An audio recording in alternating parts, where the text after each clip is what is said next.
Good evening, everyone, and welcome to the pod staff. With me tonight, I have Miss Summer Moon. So Summer and I know each other from working together for probably 2.5, 3 years. Summer has been an HR professional for over 20 years. So I'll let you share a little bit about your background. Cool. Yeah. Thanks for having me. Of course. So I've been in HR for 20 years, different companies, different industries, different points in time of where they are in, where I find joy is really building relationships with people and, carrying those relationships outside and kind of losing the stereotype that HR is the enemy a little bit. We're not, and I think it's being able to build relationships and trust and some of those things. So I'm really excited to be part of this world for you. Yeah, absolutely. Yeah. And I've only had experience with maybe 4 HR departments, and I can tell you that dealing with you has always been a pleasure. And before we jump in, I just want to give her a little bit of gratitude because, full disclosure, whenever we met at the company that we met at, there was a point where I was going through a really rough time mentally. And Summer really, I went to her office and I told her what was going on because I was trying to, plan ahead and see, what it might take for, my mind to get right and stuff like that. And she was the one person that helped me to calm down and say, you might be feeling bad today, but what about tomorrow?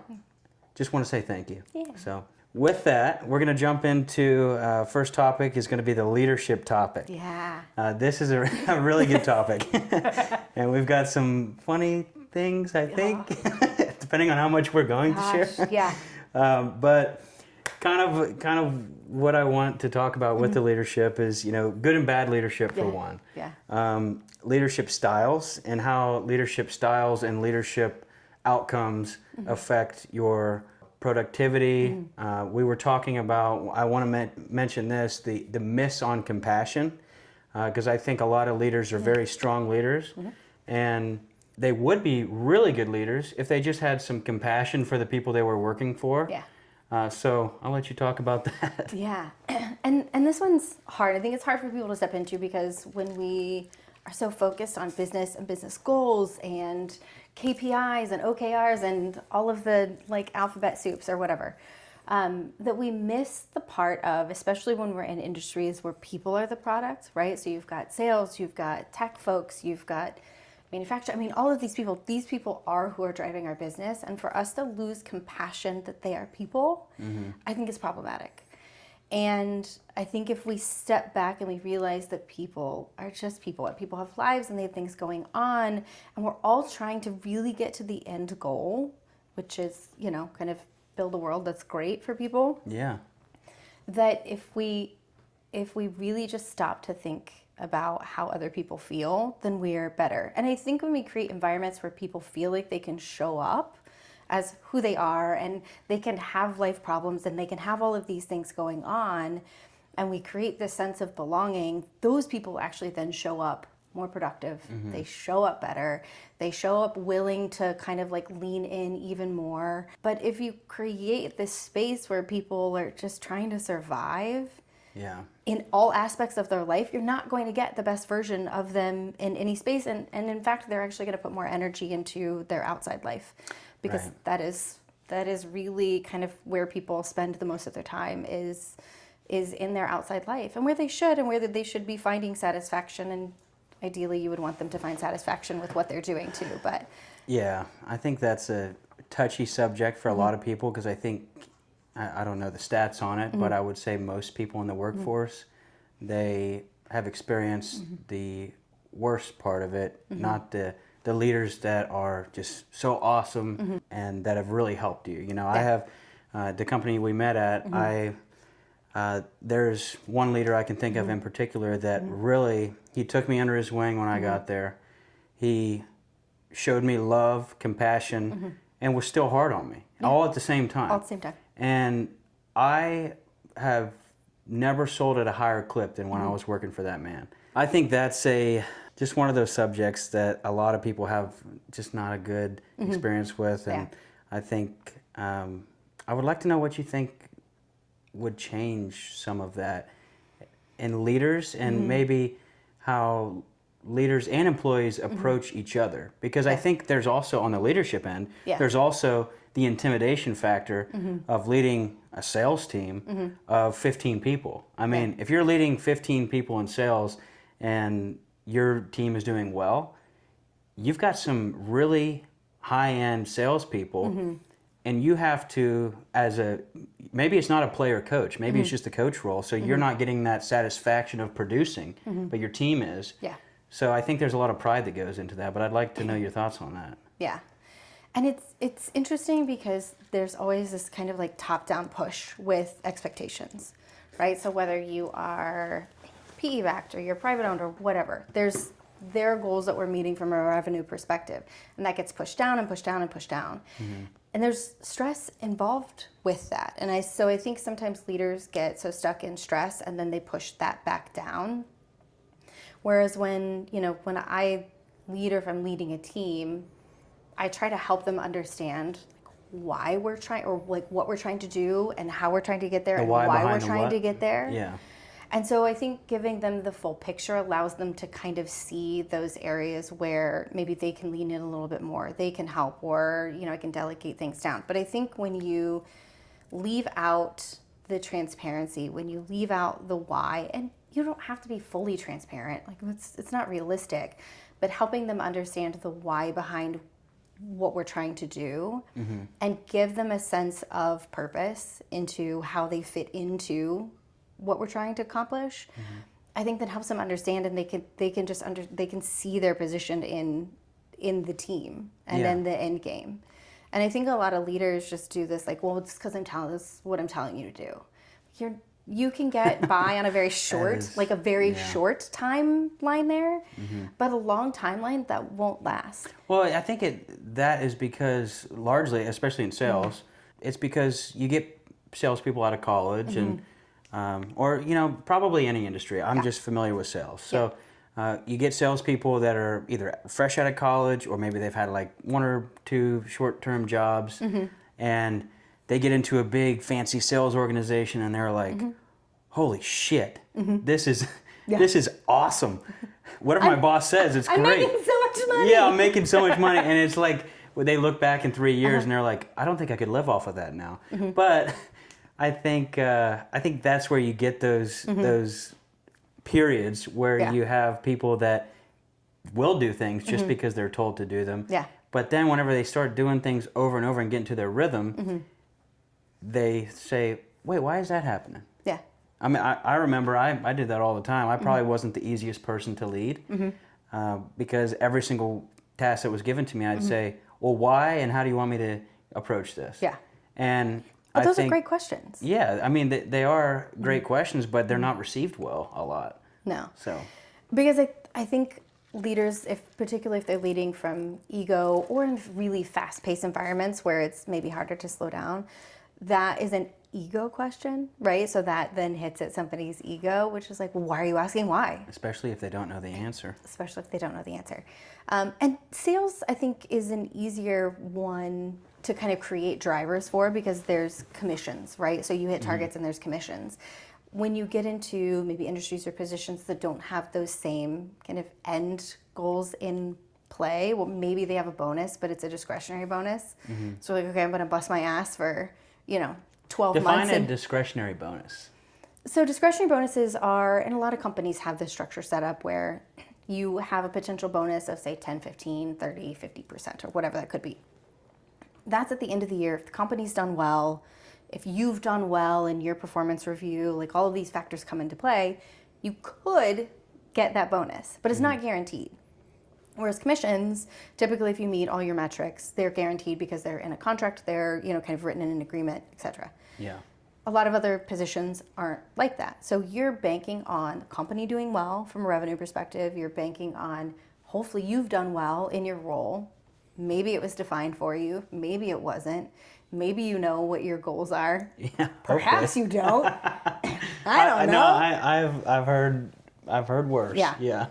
So you're kind of banking on that you might get this thing at the end of the year, the beginning of the year after the quarter ends or whatnot. So the drivers are slightly different, maybe between sales and maybe say a non-sales. Well, I want to position. hear about HR in that realm.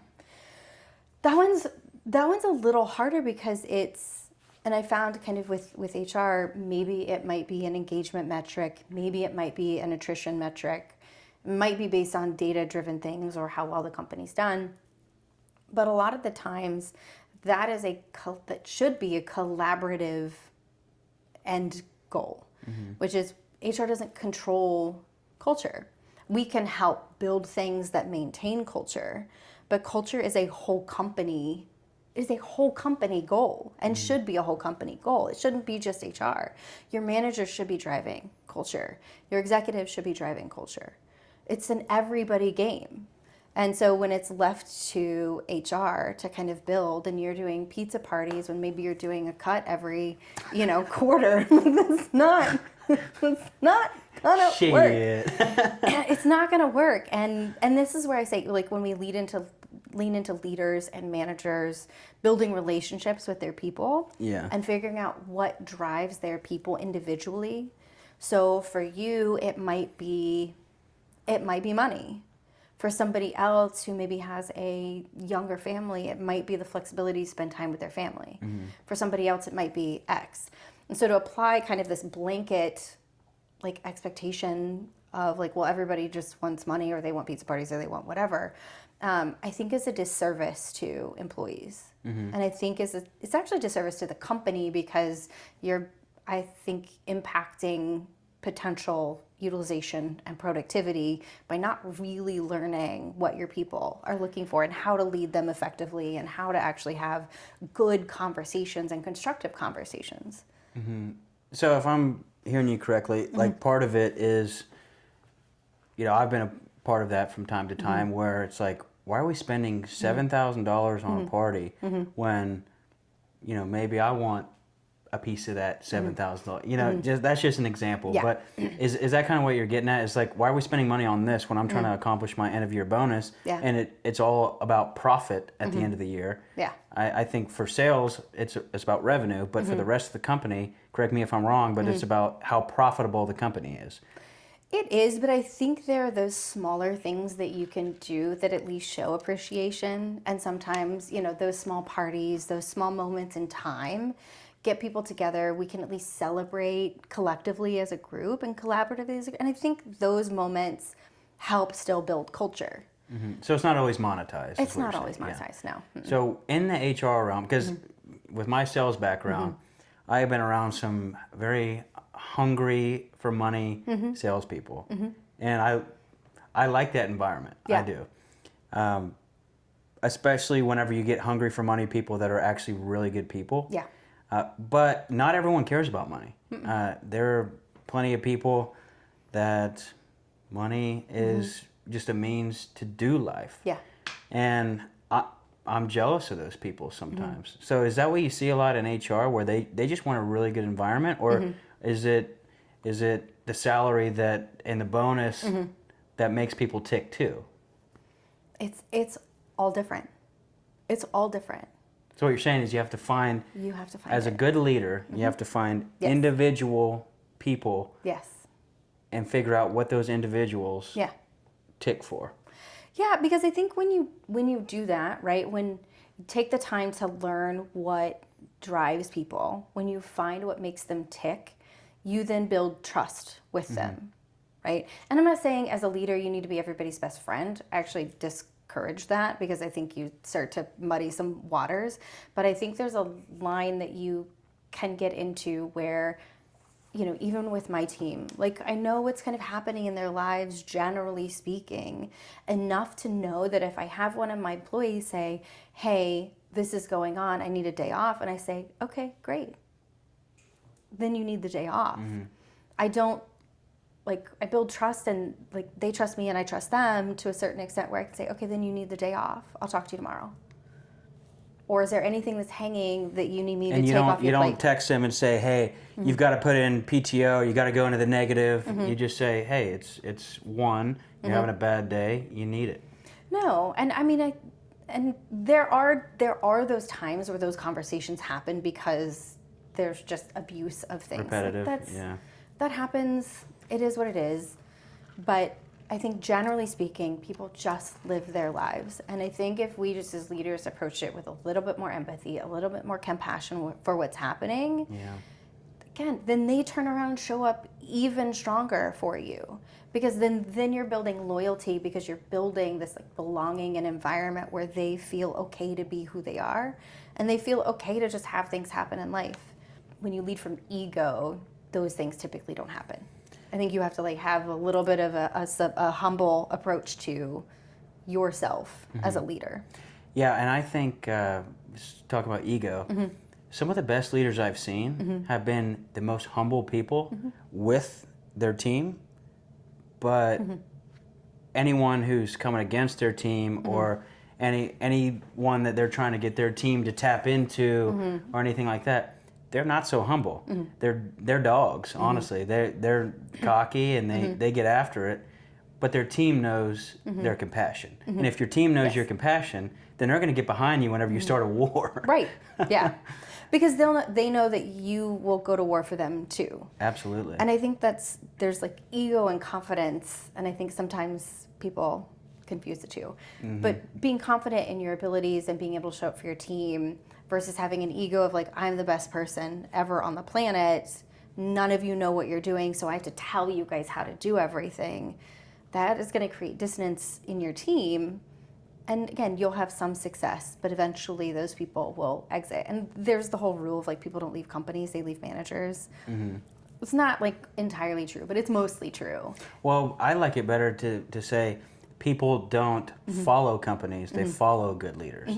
Yeah. Because to follow a good leader is different than to leave a bad leader. I think it's more about mission instead of like, this shit sucks. Yeah. You know? Yeah. Oh, yeah. So as we move on from that, I want your 1 minute spiel of what HR is supposed to be, because I I hear a lot of things out from my friends and family about how HR just sucks. And it's like, oh, I hate dealing with HR.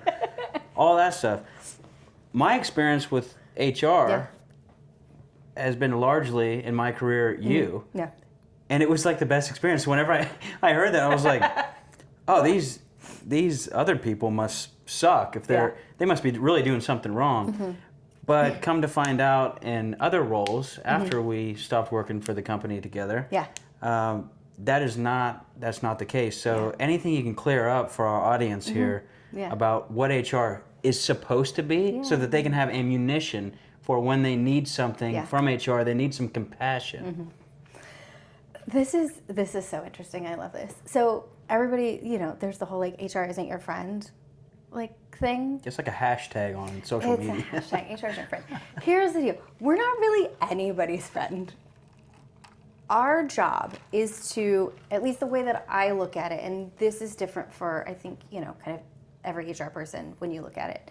The way that I look at it is, it's my job as an HR leader to help understand the business, where we're trying to go, understand all of our goals and financially where we're at, and then help translate that into an employee strategy, but then also carry that information back up, right? So if I understand what's happening with engagement, if I understand maybe why we have a bunch of folks exiting, then I help look at that and I say, okay, we probably need to make some changes, that we need to, some red flags here and there, and create a strategy to help fix that.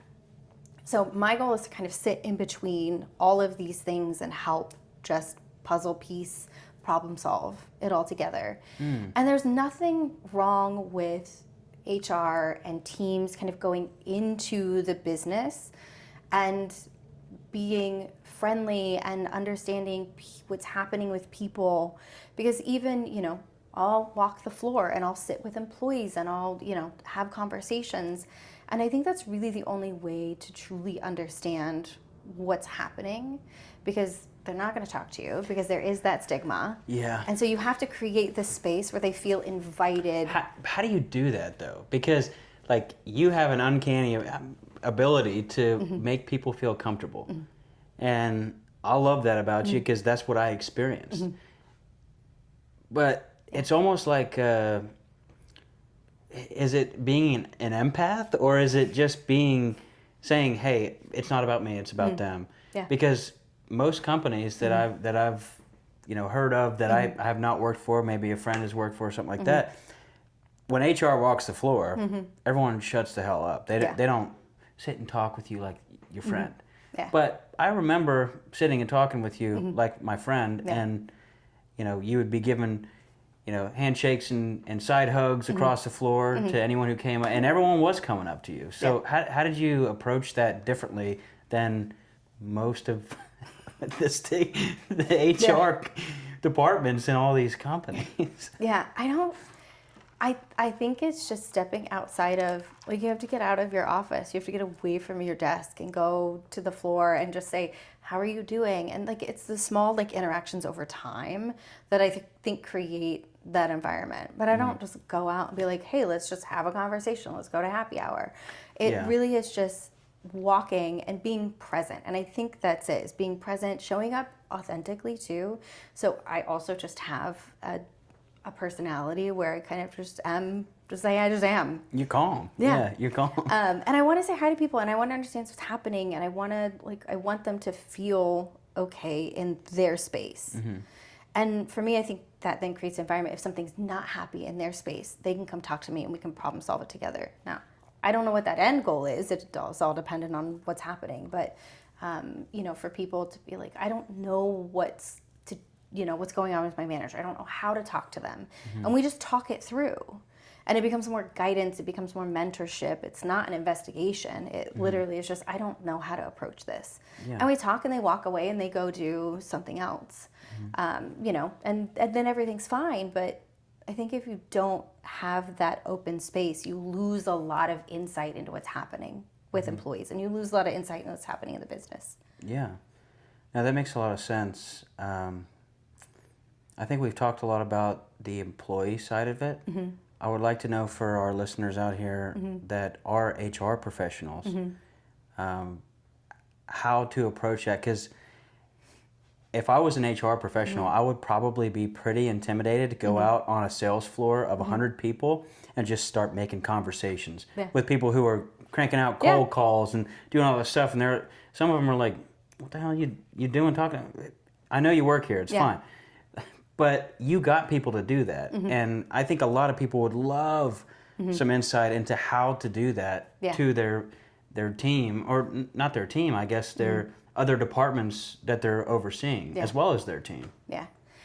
I think it's at every level. So, when I work with executives, work with managers, work with leaders, you have to build trust at every level. And I think when you build trust at those other levels, like manager levels and leader levels, and when they encourage people to then go talk to HR, right? When your manager is saying, hey, you know what? HR would be a really good person to talk to about this. That's the environment that we want to create. And I think that is, again, it's just building relationships. It's sitting with people. It's listening. Maybe you're getting teams together, so maybe we're, sitting and talking to a team about, hey, how is everything going? We're doing kind of, leader assimilation meetings, which is what's working, what's not working, what would you want to see change? And then the action from that, and where people, I think where companies in general, because it's not just HR, it's companies in general, where they fall short is not taking then action on that feedback. So I think lack of action versus like survey fatigue. Yeah, I think we have both seen some of the same things where someone has been brought to HR, not once, not twice, but maybe 3 to 5 times. And the people who are bringing them are being so bold as to talking about someone maybe being creepy in the workplace, maybe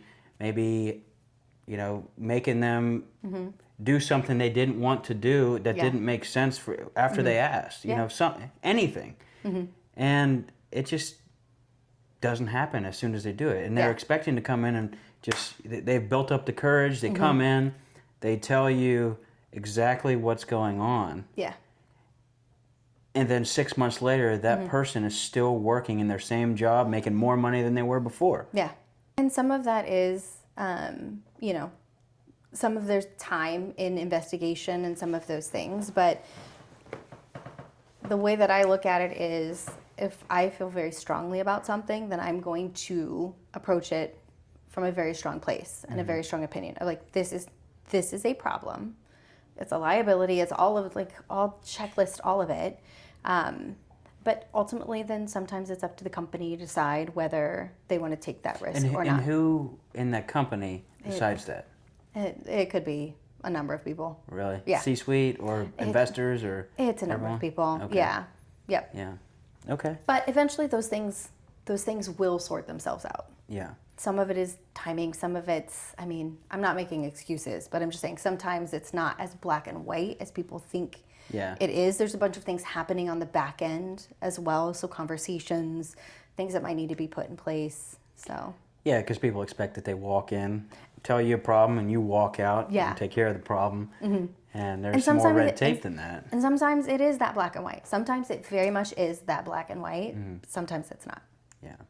Well, thank you for that insight on the HR side of things. I do want to move on because you're not only an HR leader, you are a being that is so present yet so extended into the world and all these different things. So I do want to talk about your next move. When it comes to like making your next move and just finding that next fit for you, for someone who doesn't have a big financial backing, you know, what's the point where you say, I need money right now, and I know I'm overqualified for these jobs, but maybe I have to take one of them. Yeah.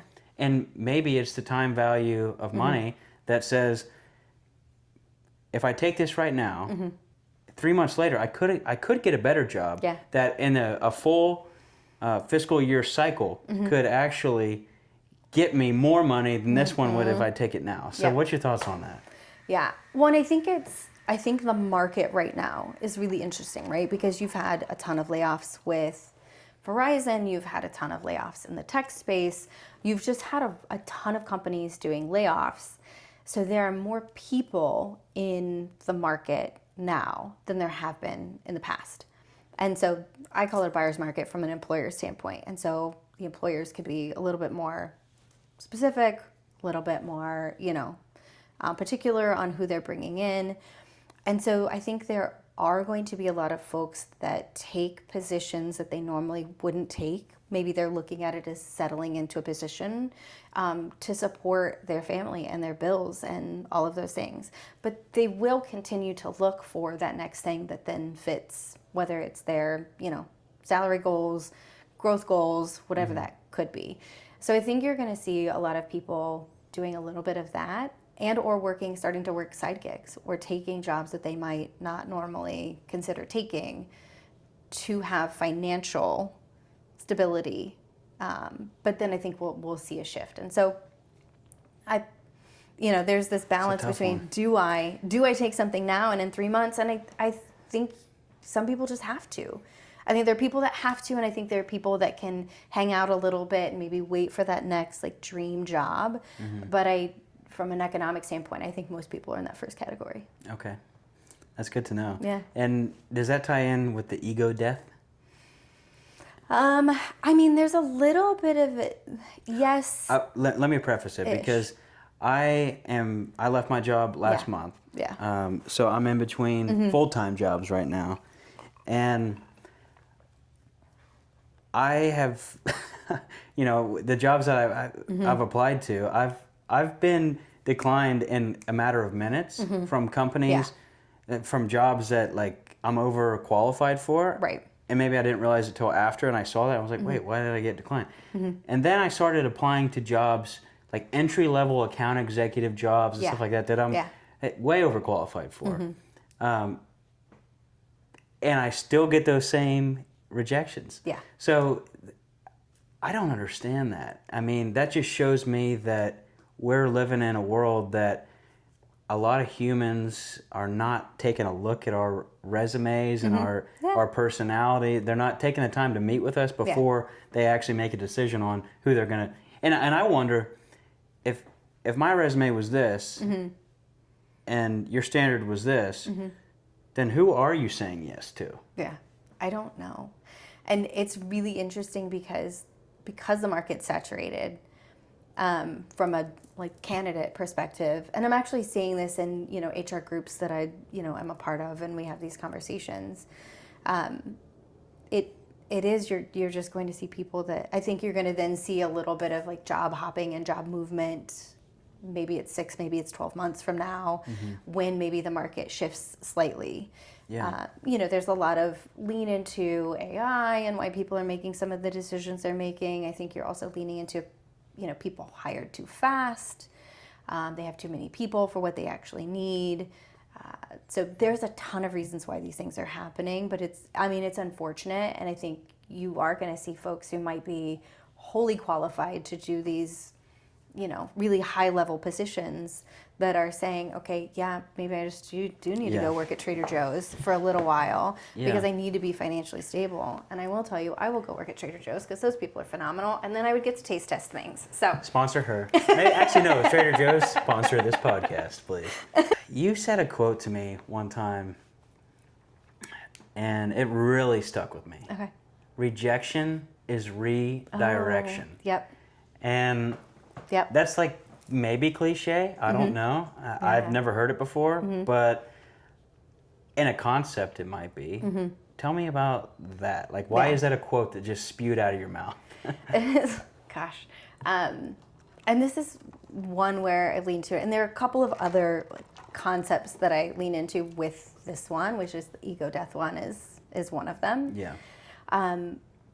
Because I think when we feel rejection, when we get rejected, whether that is personal relationships, it's jobs, it's whatever it could be, I think we tend to look at that as a self issue, right? And then we go, okay, what did I do that wasn't good enough, or why am I not good enough? And I think if you flip it into its redirection, which just means whatever that rejection was, just meant that it wasn't for me long term. Yeah. So you can look at it as, if I didn't get this job, or if I was rejected from this job, something else is on the horizon that is better, or that I need to focus on. I may not know what that is now. That doesn't pay the bills, so sometimes that sucks. Yeah. But I think then you go, okay, then maybe I just need to figure out what this moment in time looks like for me, because there's something better long term for me. And I think you can do that with personal relationships too, which is whatever relationship didn't work out for you, we can lean into romantic relationships specifically, just meant that something else better was for you in the horizon. Hard to see at the time because that shit sucks. Yeah, there's blinders, right? It's it's a knife in the heart. It doesn't matter if the relationship was for you or it wasn't. Maybe you even knew it wasn't for you. Yeah. When it ends, it sucks. It also sucks, and you have to grieve it, and you have to be like, and you don't even want to grieve it. You just have to. Yeah. And if you don't, then you're going to grieve it later with someone else, and that's not going to work out. That's not going to work. Don't put that shit on anybody else. God. Like, your trauma is not my responsibility. Yeah. No, but I think when you look at it that way, which is really hard because that requires you to step outside of like yourself a little bit and say, okay, this has nothing to do with me. Yeah. That just means something else is better. I need to trust God, universe, source, whatever you want to call it, that I'm just going to trust that there is something better for me, and I'll figure it out in the meantime. What do you say to a 26-year-old guy or girl that has dealt with rejection, whether it's relationships? I think a lot of people in their 20s are going to deal with that more so. Relationships, yes, but more so it's going to hit home whenever it's career-wise. Yeah. And maybe they know that they're capable of something, and someone has told them that they're not. So that belief, you read the book, The 4 Agreements? Yeah. Yeah, so don't take anything personally is one of the 4 pillars of the 4 Agreements. Yeah. That is a wonderful concept. Conceptually phenomenal. But shit, it is not an easy thing to do. No, it's not. It's not.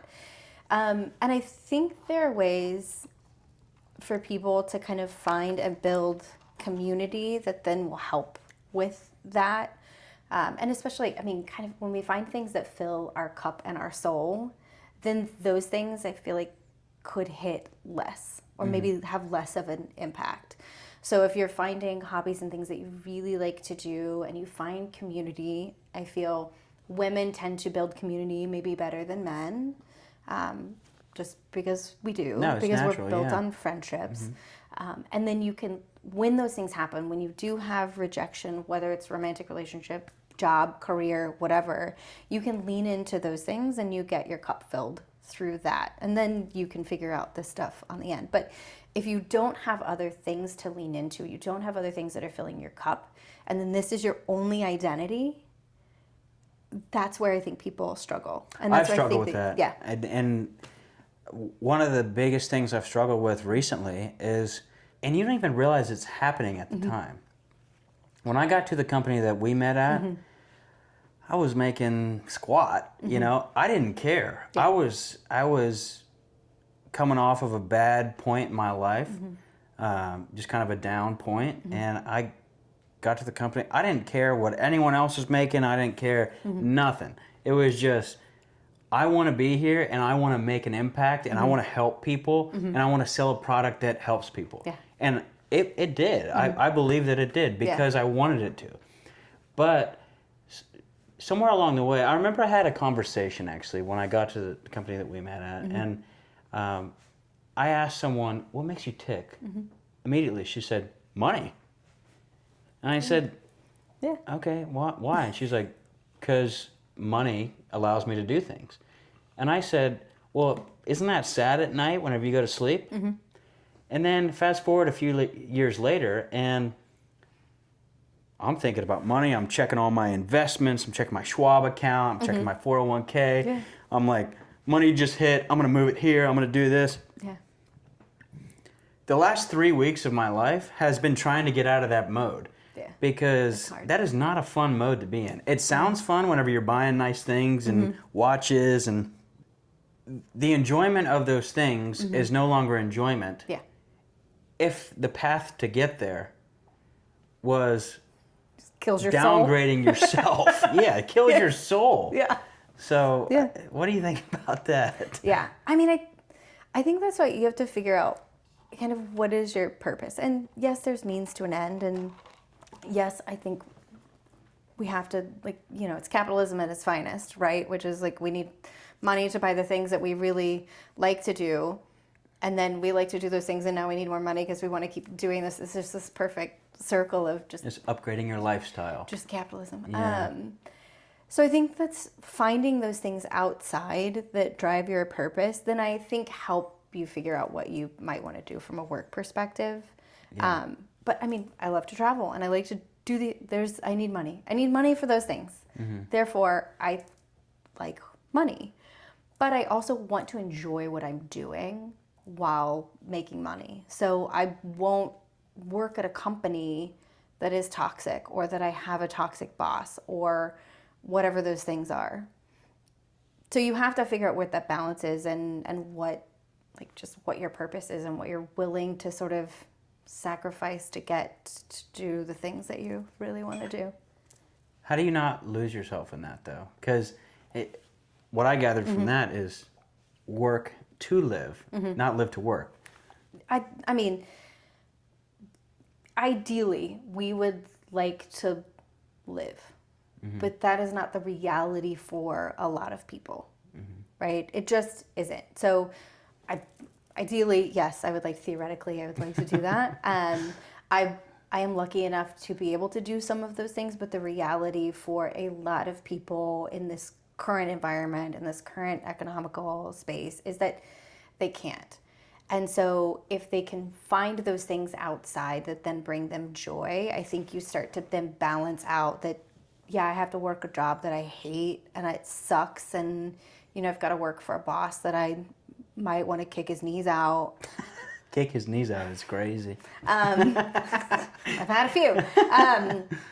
But you're finding purpose and you're finding, like, things that you like to do, enjoy, and all these things outside Kick of it. his knees out. I've heard shoot his knees out. I've heard get rid of him. I mean, you ever like walk up behind somebody and just kick their knees out from behind them, and they just like.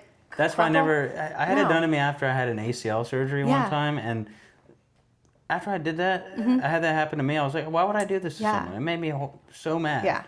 My other favorite is punch them in the throat, but I felt like kick their I knees like that punch way. them in the throat. Yeah. Yeah, I used to tell my Yeah. team that at the last company I was at. I was like, we're going to kick our competition in the throat. Yeah. And as soon as they're down, we're going to stomp on them. We're not going to look back. Yeah. And we're going to do it morally. They're like, that's Somehow we're going to do all that, and we're going to do it morally. So It's going to be violent. perfect. I think it's hard for a lot of people to be able to like actually do the things that they really want to do because they're so stuck in this environment where they're just like constantly paycheck to paycheck. So in those spaces, that community and that finding the things that you really like to do and maybe giving back, I think, are even more important. Giving back, yeah, I like that. That's one thing I've been thinking about this year for just the holidays, stuff like that. And I know it may be a cliche time to do stuff like that, but I've never enjoyed the holidays. And just giving back in general, like that concept, I've tithed at church. I've given money to, people that needed it. I've done all that good stuff. But I think when I look back, honestly, I did that stuff for me. Yeah. I didn't do that stuff for them. And this year, I think I'm trying to make a very conscious effort to go bless someone and not even let them know it's me. No, I am wholly against like letting people know. And you can do it in such subtle ways. So one of the things that I do if I go to the grocery store, it's easier to do it at Trader Joe's, but you can kind of do it anywhere. Is when I'm checking out, almost at the end of when I'm checking out, I'll just ask the person at the register. I go, "What's your favorite snack up here? What do you recommend?" And then they ring it up, and I go, and then I pay for it, and then I hand it to them when I'm leaving. Oh, that's And it's the so littlest nice. things because That's a really good. it's that's just so simple. It's so Because simple. I think a lot of us think that we have to have these big extravagant donations or volunteer times, and it could be that. And those things are also so important, where you can volunteer, maybe at the food bank or whatever it is. You don't have to put money into it, and this is where I think people think they have to spend money. If you can go volunteer at the food bank, or if you can go volunteer to pass out, things at a food drive, or volunteer at a kitchen, whatever that is. Or maybe it's fostering a dog, or wherever you can figure out a way to kind of give back, because there are studies that show that when people do that, like their serotonin and obviously goes up, and it's not for them, but then you just create this space of where like people are just continuously doing things for each other. Yeah, they're welcoming that into their space almost. And karma is a bitch, so she will come for you. So the next thing I want to talk about, Summer, is emotional currency, your emotional bank, putting deposits in your emotional bank, and then the transactions that deplete your emotional bank. And I want to tie that in with a wonderful concept that you have called purpose and being. Yeah, so emotional currency. This topic came up years and years ago. I had a partner. We were having lunch, and there was kind of an old man having lunch, and I wanted to pay for his dinner, just as kind of like not tell him that we did it, just do it and just be done and leave. And we actually got into a fight about it, like a fight for no reason. You wanted to pay, he didn't want you to Right. pay? Okay. And I guess he went and had a conversation with one of his really good friends, and then came back and introduced this concept of emotional currency to me via his friend. So one of the good things I got out of that relationship, but whatever. So it really is just the concept of... Anything else? It's really just the concept of the effort that you make, like emotionally, and where you're spending your emotional just like bank. And like road rage, right? So people get like viscerally angry in road rage. I don't know, we've all been there. And like when people cut me off, I'm like, that's solid, good on you. But there's no ROI on road rage and anger and the emotional expenditure that you have there. There's just not. So what we spend in our emotional just life. So this could be romantic relationships, work, where we put our time, where we put our effort, how much we put into other people. My other favorite phrase is, what other people think of me is none of my business. I love that phrase. You said that to me the I other didn't. day. I didn't make it up. Let's just be clear. I did not make that up. But I think that's that emotional currency part. Is if I'm spending all of my emotional bank on what other people think of me and trying to impress people, trying to worry about other people, I'm just depleting. So if I think about, I want to spend my money, I want to spend that emotional bank in places that make sense for me, that make sense for specifically me, who I am, what my purpose is, what I want to do in life. Am I getting it back from others, right? So if I'm spending time with people who are overly negative, who are overly angry, who just are like the pessimists of the world, I have to then spend that emotional bank navigating with them and like being like, oh, but it's not that bad. Like, and then spending time there. Whereas I go, that's not really worth it. Or maybe I just spend a little bit of time there and I spend a little bit there, but then I have hobbies and other things that then fill my emotional bank. So I think you just have to figure out what that is for you and where you fill your cup and where you then pour out to others. But it has to be this constant exchange. Otherwise, then you're pouring from an empty cup. I don't know if you've ever heard that statement too. Yeah, It's like you can't, like if it's empty, what are you pouring? Nothing's coming out. Yeah. Air doesn't fill up anything other than people with hot heads. But Air doesn't fill out anything yeah, other than people with hot heads. and hot air balloons. But anyways, That's there's some flaw in that statement. No, I mean, it could be something. It could be something good. For the average person like me, very average, I would have to think about that quote for about 7 minutes before I got it. I still haven't gotten it, but I get what you're saying. I think maybe, I don't know. Fuck it. Yeah, but I think it's like it's the emotional bank, and I think that the whole like what other people think of me is none of my business is also what we talked about. Ego death is where you have to really step back and start investing in things that are for you. Mm-hmm. So if that is like, again, if we talk about kind of like settling for a job, I might have to like temporarily say, this isn't for me, but it's for my future. Like I have to get to point B. So there's some stuff in between that I need to do just So you're to make almost sure. like taking care of your future self just because you know you'll need it at that point. Yeah. So I think people need to step back and say, okay, where am I spending my money? Yeah. I mean, you can even say this like just financially in general with real money. Is where am I spending my money? If I want to go on all of these lavish trips, maybe I'm not doing this over here because I want to spend my money to go do X. Mm-hmm. Emotional currency is a little bit harder because it's not tangible, right? So it's just conceptual. And I think a lot of people will spend money or time and emotion and all of these things, on areas that don't then fulfill their purpose. Yeah. So what's an example of that for you? For me, it was learning when to walk away from certain situations. Mm-hmm. That could be a job. So, I've walked away from, jobs that weren't fulfilling me emotionally and were actually draining me emotionally. And also just romantic relationships where they weren't actually adding to, and I was expending like more capital in those than I was getting back, and I didn't see really a long-term thing. So you have to be okay with walking away. Yeah, I think people say that in sales. They say it in relationships. They say it pretty much in any realm, and it looks different everywhere. Mm-hmm. But I think just for our audience, I want to know about the relationship portion of it because.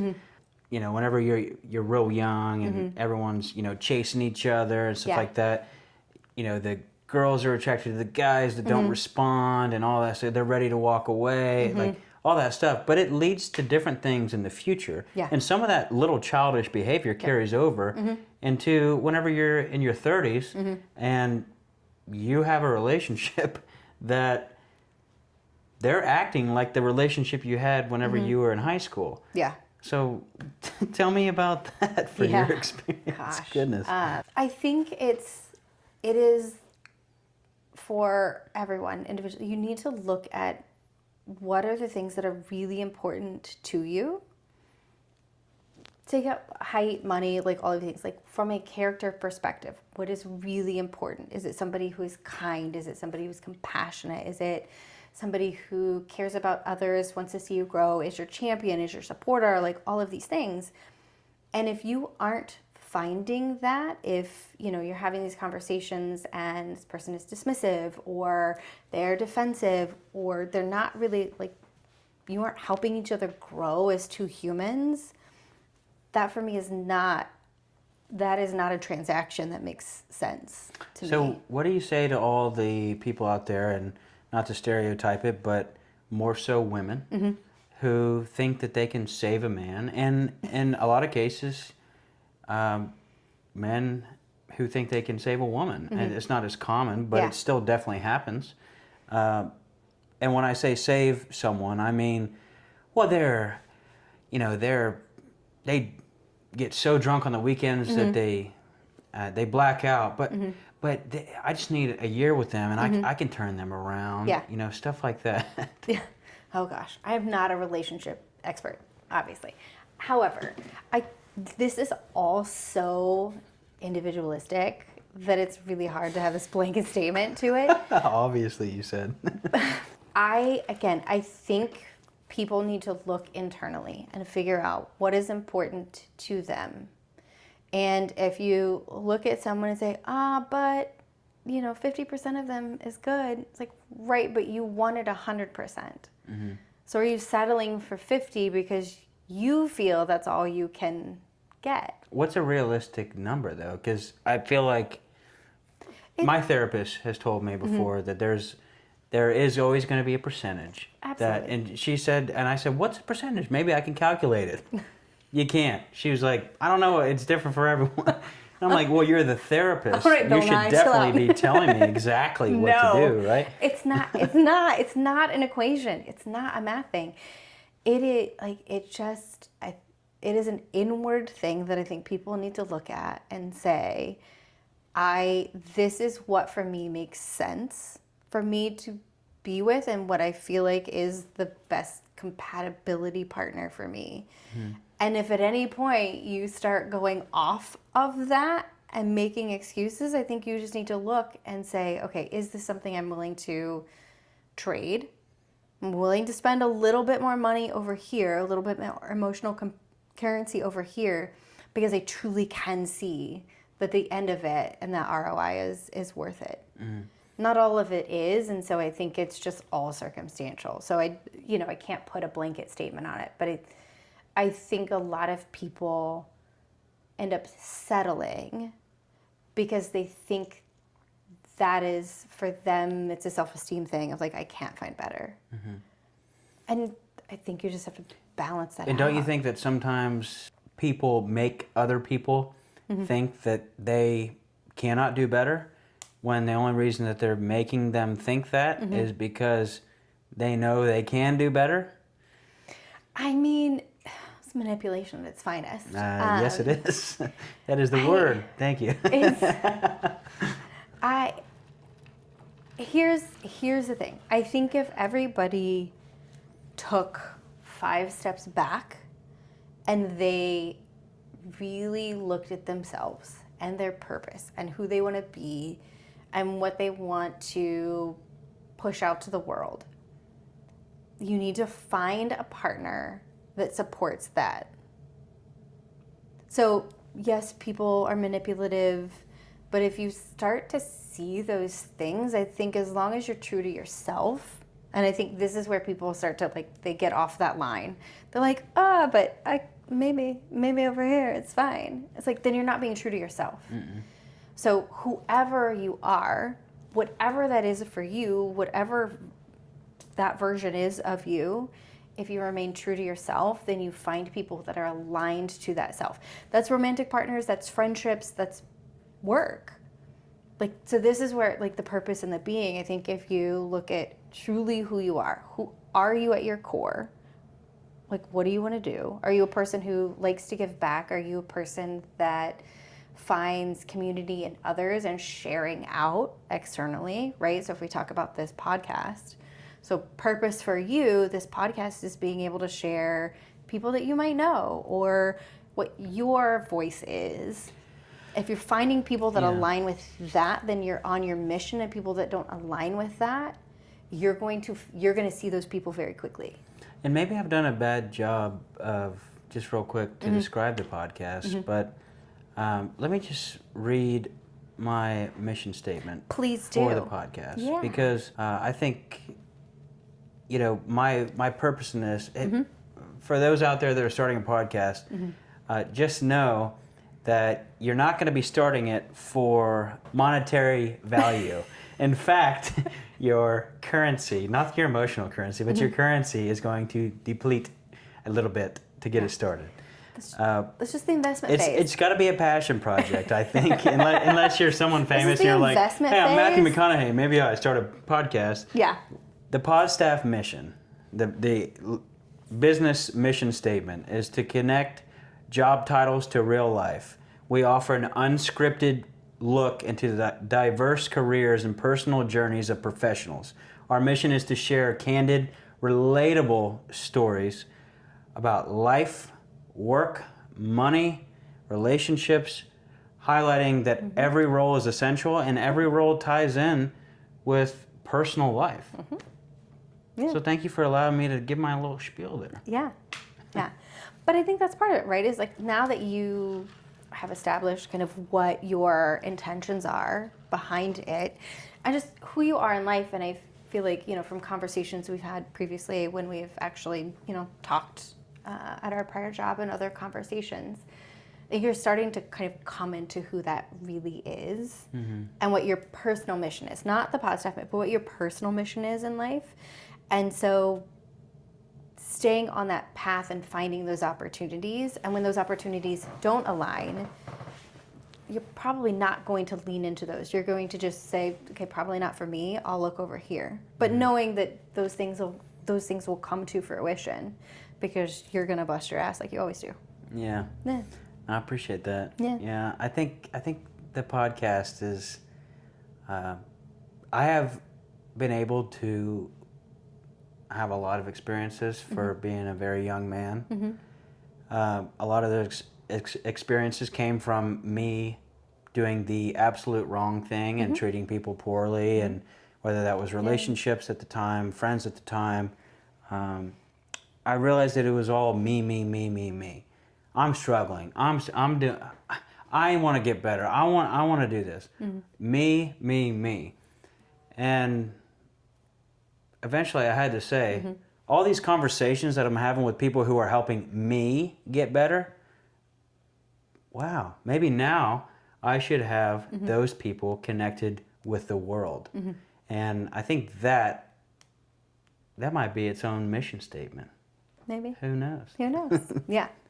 But I think that's the emotional currency. That's just the concept of it, is like finding those things in your life that, put in the bank, and then you find the things that you actually want to spend on. And that could be, maybe you are volunteering places, maybe you are sort of this, emotional outlet for your friends, right? So I've friends that'll call me and we'll talk for hours at a time, and they're talking to me, and that is an expenditure on me, but there's ROI in it, the way that I look at it, because I'm then supporting my friends. And then in turn, whenever your friends absolutely take your advice, I think when that happens, they show up for you more. Oh, absolutely. And I think that's the point where you say, are you my friend, or are you a seasonal friend? Are you my real friend or not?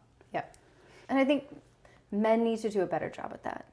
Yeah. Men need to do a better job at finding community, because I think a lot of men spend more time pouring into their jobs because that's an easier identity, and less into being maybe fathers, husbands,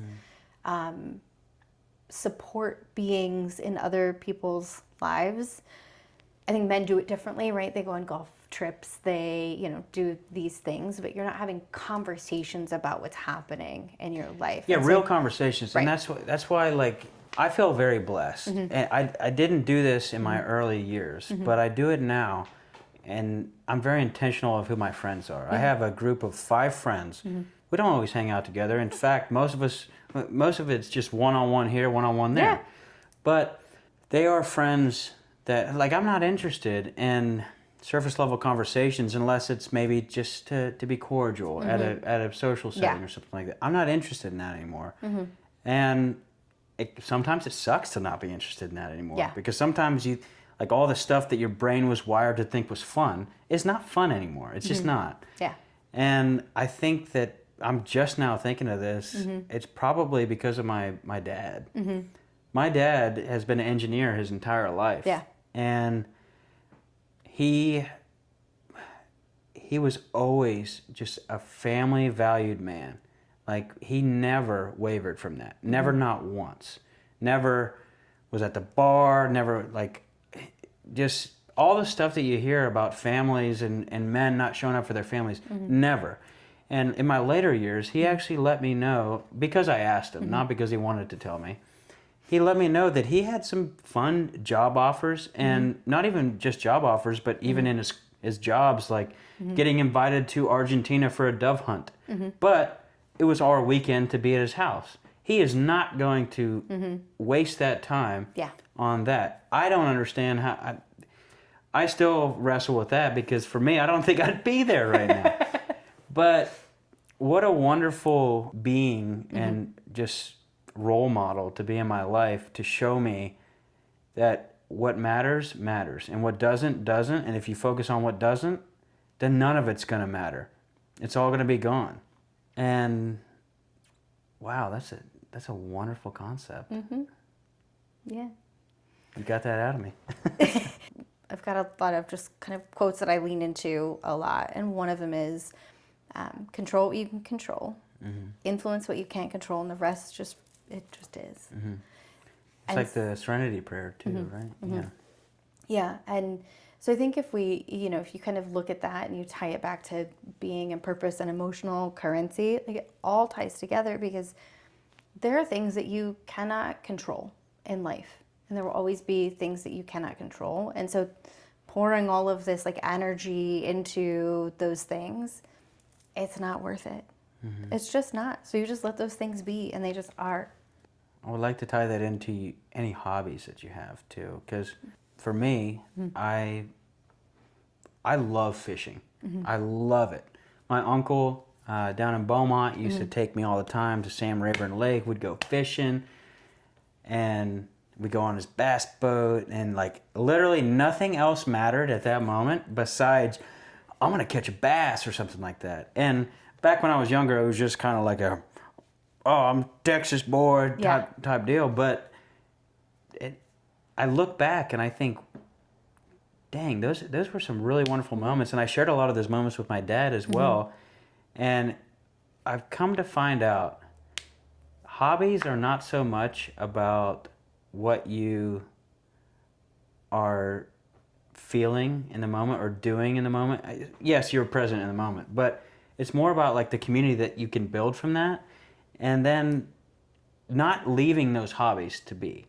Because I haven't fished in 2 years. One of my goals this week is to go fishing. I want to go fishing this week. I know it's Thanksgiving week, but I want to go fishing. I don't care if it's just one cast or not. I want to go fishing, because that's a hobby that maybe I'm not interested anymore. I don't know. But I haven't even explored it enough to do so. Yeah. So tell me about your hobbies and how that helps you stay into the present moment. Yeah. I think hobbies, right? And we've kind of talked a little bit. What are you doing outside that's sort of filling your cup? And to hobbies, passion projects, wherever you're spending your time. And so for me, one of the things I do is I judge dance competitions, which is super fun. Awesome. And has allowed me to actually travel to like all over the place. Tell us where. Gosh, I've been in 18 countries, I think. So Scotland, Ireland, Prague, Budapest. Like, I've just been to some really cool places that I wouldn't have been able to go to. Also, just such a great community. So the people that I judge with, some coach professional teams. They do choreography for TV shows. They've been in really, famous dance groups. And so it's also just this really cool community. Travel's another one, and I know that's very cliche, but I really like hiking, so I'll, go find a place to go hike at. But I just love the experience of culture and kind of immersing myself in those different, parts of the world. And then build things. So I don't know, did we talk about build wine and whiskey racks? That might be. You briefly mentioned your I did. interest in bourbon racks. Is what you said. So I build those. So it's just finding. So like with wood and you kind of wood. Have you ever seen the ones that like kind of balance like a little snake? I have not tried that. That's crazy because it's literally just a plank with another plank, but it's like balanced so perfectly with the weight of the wine. I feel like there's math involved in that, and I'm not. Yeah, really, I'm not a big math guy. Math well, is a actually, verb. math is one of my stronger suits, but even that just says a lot about me. I'm not a big math guy, and that's one of my strong math subjects. No, math is a verb. I don't math. So, but I think it's finding, and it's also just hanging out with friends and experiencing and doing just life in general. Yeah. But I feel like those are the things that add into the bank. Your emotional currency. Yeah. And kind of the purpose. So, what else? Fishing and what else? Last year, 2 years ago actually, I got really into exercise, and I haven't fully dialed in my diet, but I do think that kind of dialing that in is a hobby in and of itself. So I think exercise has been it's a hobby that also like just releases everything in me. Long story short on the exercise, if you're in my life daily and you see me not exercise for 3 days, you should know that I am not going to be a happy camper the next day. You get hangry, but whatever that is for exercise? Yes, okay. I get. We need to coin a word. We need to coin a word. Yeah. Hungry-size or no? No, we'll figure it out. No, we'll figure it out and get back to you guys. I started doing Muay Thai like 8 months ago. Muay Thai? Yeah. Wow. Yeah. Is that like BJJ? So Brazilian Jiu-Jitsu. Yeah. By the way. Jiu-Jitsu is slightly different. So Muay Thai is more like the fighting style, where Jiu-Jitsu is grappling. But it's been so great, and it's a family. Yeah. But I also die a little bit every time, so it's an hour and a half class, and I die. Hour and a half for fighting is crazy. I did boxing for a bit. A little bit every time, but it's such a phenomenal way to just get out a little bit of aggression. It's a good cardio, and it's also just such a great gym. So So Ohana Warrior Gym in Richardson, if anybody's interested. Ohana Warrior Gym in Richardson. Yeah, nice. if anybody is interested. And phenomenal place. The one that I used to be a part of, I was only a part of it for about a year, but Fitness Fight Factory, it's right next to Keller. I think it might be in Keller, but Fitness Fight Factory, look it up. That was a fight gym. Johnny Bedford, who was the bare knuckle champion a couple of times, he runs that gym. Oh, nice. And I just had a wonderful experience. The only reason I stopped doing it is because I was going to my corporate job, and I was coming with black eyes and chin issues, and they were like, I was getting knocked out. Should we call somebody? But it was a good time. Do we need to do a welfare check? We thrive. We go after it. But the last thing I want to talk about is more of your spiel. Oh my gosh. I am excited for this one. Okay. Starting your own podcast. Yeah. And her podcast is called How the Fuck Did We End Up Here? How the Fuck Did We End Up Here? Yeah. Yeah, which I, realize is maybe counterintuitive to HR life, but it really is just kind of a raw, to your point, unedited, kind of like this conversation about everything. So it could be leadership, it could be, what's happening with veterans, like transitioning back into work life, high school, things that are happening with kids in high school. So I have, a bunch of really great friends with really diverse backgrounds, and I think they just bring such a phenomenal perspective to share with the world. So yeah. Yeah. Awesome. For her future guests, though, for any inquiries, what should they reach out to? They can reach out to me at my email right now while I'm building everything out, which is summermoon76@gmail.com. Okay. Awesome. Yeah. Awesome. Well, thank you so much, Summer. This has been so wonderful. Yeah, this has been Is there fun. anything else that you would like the world to know, just to maybe help someone on a path that's struggling? Gosh, we're in such a just such a weird time right now. And I know it's really, really difficult for a lot of people. And a lot of people are struggling mentally, financially, just wherever you may be at in life. But I encourage you to find somebody to talk to. Just whether that's a friend, it's somebody in a church or a mosque or whatever your religion might be, but finding somebody to talk to help you just navigate through things. Email me, I'll talk to you. Yeah. Me as well. Yeah, but For I real. think just having somebody to talk to, whether you just need advice or guidance or just want to talk about things, you're not alone. Don't be by yourself. Let somebody help you, because you'll then turn around and help somebody else, because this is we're all humans trying to do this life together. Life sucks sometimes, but Yeah. if we take care of ourselves, then we sometimes we thrive when we thought we wouldn't have thriven. I love it. Done. Yep. I do want to give one more resource, North Texas Counseling. Look them up.